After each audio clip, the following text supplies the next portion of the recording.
बीती 12 जून को अहमदाबाद में दोपहर का समय आम दिनों की तरह सामान्य तरीके से गुजर रहा था, लेकिन दोपहर करीब 1:30 बजे के आसपास एक ऐसा मंजर देखने को मिला जिसने सभी की रूह कंपा दी।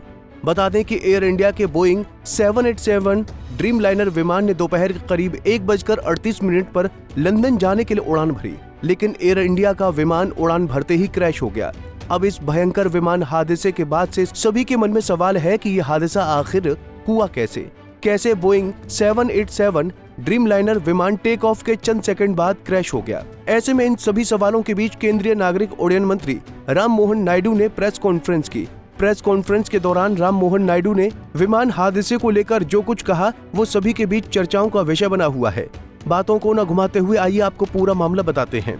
दरअसल गुजरात के अहमदाबाद विमान हादसे को लेकर केंद्रीय नागरिक उड्डयन मंत्री राम मोहन नायडू ने एक बड़ी प्रेस कॉन्फ्रेंस की। प्रेस कॉन्फ्रेंस के दौरान राम मोहन नायडू ने बताया कि पहले दिन से हादसे की जांच चल रही है।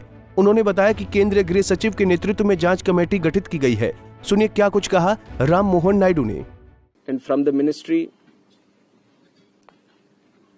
taking utmost seriousness of the incident, the Aircraft Accident Investigation Bureau, which was formed specifically to look into the accidents that happen around aircrafts, was immediately mobilized, and the GO team from the AIB, including 5 members, constituting DG AIB, was also immediately rushed to the site to start the investigation process.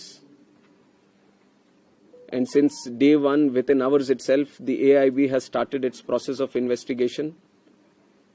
And yesterday, they have added 2 more members to the investigation, one from the forensics team, one from the medical team. And they would be doing it in future also as necessary. Whichever expert is required, they will be adding them to the investigation. And one important update from the technical investigation, which is happening through the AIB, is the recovery of the black box yesterday around 5 PM from the site. Ram Mohan Naidu ने अपनी press conference में black box का भी जिक्र किया। बता दें कि ब्लैक बॉक्स 2 मुख्य उपकरणों का एक संयोजन होता है, जिसमें फ्लाइट डेटा रिकॉर्डर और कॉकपिट वॉइस रिकॉर्डर शामिल होते हैं। ये दोनों उपकरण उड़ान के दौरान विमान की स्थिति, इंजन की गति, पायलट की बातचीत और नियंत्रण प्रणाली से जुड़ी हर जानकारी रिकॉर्ड करते हैं। ऐसे में अहमदाबाद हादसे के बाद मलबे से ब्लैक बॉक्स मिला है। जानकारी के मुताबिक फिलहाल ब्लैक बॉक्स की जाँच की जा रही है। जांच पूरी होने के बाद अहमदाबाद प्लेन हादसे का सच दुनिया के सामने आ सकता है। प्रेस कॉन्फ्रेंस के दौरान केंद्रीय नागरिक उड्डयन मंत्री ने भी इस जानकारी को दोहराया। अब आप भी सोच रहे होंगे कि आखिर प्रेस कॉन्फ्रेंस में केंद्रीय नागरिक उड्डयन मंत्री ने क्या जानकारी दी। प्रेस कॉन्फ्रेंस में क्या बताया गया। केंद्रीय नागरिक उड्डयन मंत्री राम मोहन नायडू ने कहा कि बीते कुछ दिन देश के लिए बेहद कठिन और भावनात्मक रूप से झकझोर देने वाले रहे। अहमदाबाद एयरपोर्ट के पास हुई विमान दुर्घटना ने पूरे देश को स्तब्ध कर दिया है। प्रेस कॉन्फ्रेंस के दौरान उन्होंने कहा कि जो परिवार इस त्रासदी में अपने परिजनों को खो चुके हैं, उनके प्रति मेरी गहरी संवेदना है। मैं स्वयं घटना स्थल पर पहुंचा ताकि ये सुनिश्चित किया जा सके कि सभी जरूरी सहायता तत्काल उपलब्ध कराई जाए। गुजरात सरकार और केंद्र सरकार की ओर से भी तत्परता दिखाई गई। केंद्रीय मंत्री ने आगे बताया कि जैसे ही उन्हें दुर्घटना की सूचना मिली, वो घटना स्थल पर पहुंचे। वहां मौजूद सभी एजेंसियों की टीमें, दमकल, पुलिस, NDRF ने मिलकर बचाव कार्य पूरा किया।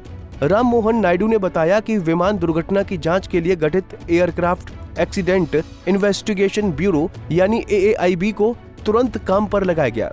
विमान हादसे के बाद घटना स्थल से ब्लैक बॉक्स बरामद कर लिया गया है। राम मोहन नायडू ने बताया कि भारत में विमानन सुरक्षा के लिए कड़े नियम लागू हैं।